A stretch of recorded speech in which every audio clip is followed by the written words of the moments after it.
Hey guys, John Rettinger. I'm a guest editor for Pocketnow.com. I've had the Blackberry Storm kicking around for quite a while now. I think I've used it long enough to be able to give you guys a very thorough user review of it. So let's go ahead and get started.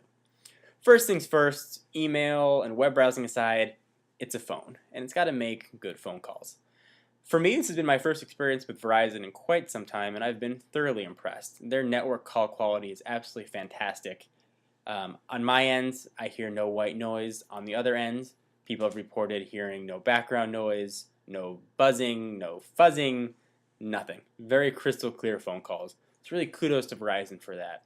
Obviously, your results are going to depend on your network coverage, but if you do have substantial Verizon coverage, you're not going to have any trouble, and I think you'll really enjoy the call quality of the phone.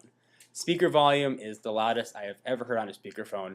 You heard it during my software overview when I was playing a video and playing music. It is really loud. It comes from just that tiny little speaker right on the bottom, but couldn't be more impressed with the speaker quality.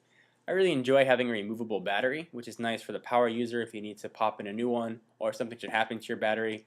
It's nice that RIM decided to make that an option, and it's always a positive experience. And it's a 1400 milliamp hour battery that you can go ahead and swap out. I also like that the memory is upgradable, meaning it uses a micro SD card, which can go all the way up to 16 gigabytes right now, which is quite a lot of storage. And should that increase in the future, I believe SanDisk is working on a 32 gig. You'd be able just to pop it in, so that's nice. There's expandability for the future. Email is fantastic on a BlackBerry. BlackBerry email is about as good as it gets. I've used tons of email clients, email on the iPhone, Windows Mobile email, and really nothing comes close to BlackBerry's push system. It's absolutely fantastic. I actually get devices or emails on my device before it shows up on my computer, which is quite impressive. So that's really been something I've enjoyed. The BlackBerry OS is fantastic. It's intuitive, it's elegant. It really is just a very nice and easy to use device, and easy to pick up. Also, the phone is completely world capable, meaning it also comes with a built-in SIM card in the back. So if you're traveling outside of a CDMA network, which is what Verizon uses, the phone will seamlessly switch over to GSM, and not just regular old edge speeds or slow GSM speeds. It actually has European 3G band. So if you're traveling abroad, you are going to get your same blistering speeds that you're used to, which are very nice. And those will be GSM 3G speeds. One thing to note about the 3G that this does come with on Verizon when you're here in the US is it's CDMA, meaning you will not have the ability to do simultaneous voice and data. So if you're talking on a phone call and you're bored and you want to check your email, you won't be able to do it this time around. So some of the cons about the device. The operating system was adapted for a touchscreen, meaning it wasn't meant for it, and I think it really shows. The BlackBerry operating system on a device like the Bold or the Curve is very intuitive and meant to be used with the scroll ball. With the touchscreen, it's a little bit squirrely and occasionally feels like a very Rev 1 device. When you're scrolling, it doesn't always recognize your finger. When you push in, it doesn't always work. When I try and answer calls using the touchscreen, it doesn't always register. There really have been some minor tweaks and quirks, but I think those can be fixed and remedied very easily with an over-the-air software update, which is capable of happening on the BlackBerry Storm, which is very nice.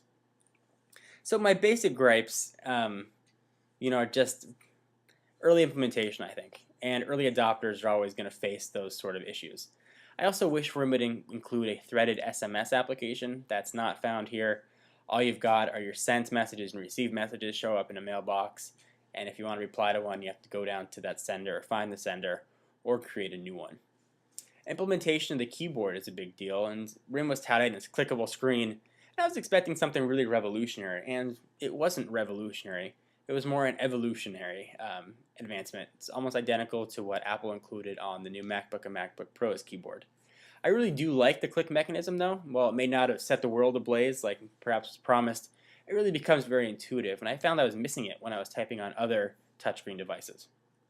The keyboard, the SureType keyboard, is fine. It's usable, just like a Pearl, and when it's in landscape, the full QWERTY, it's a little bit hard for me to get used to. I've had the phone since Thursday, and I still haven't quite gotten the hang of the QWERTY keyboard yet, so there certainly is a steep learning curve. The registers are made actually, there's a point in the middle of the screen which registers the taps. So if you're typing on the periphery on the edge, occasionally those taps won't be recognized, which can be a little bit on the annoying side and definitely something to keep aware, or rather to be aware of. I really also enjoy, one thing to back up here, I do enjoy a 3.5mm headset jack. That is always nice, and the beautiful screen for watching movies and videos. So guys, overall I've been very happy with the Blackberry Storm, but it has a lot of things left to go to get it right, and a lot of things left to go before it can be a complete Windows Mobile or iPhone competitor, because right now it's just not. So out of a 5-star scale, I'm going to give the Blackberry Storm a solid 3, but it has the promise of really hitting that 5 stars and maybe me having changed the scale up to 10 stars. I think in a few months, once RIM works out the kinks, it'll be a top-notch device. They were a little bit under the gun to get this out, I believe, in time for the holiday season, and I think it really shows in some ways. So guys, John Rettinger for Pocketnow.com with a review for you of the Blackberry Storm. Hope you guys enjoyed. Go ahead and leave some comments down below, and I will talk to you guys soon. Bye-bye.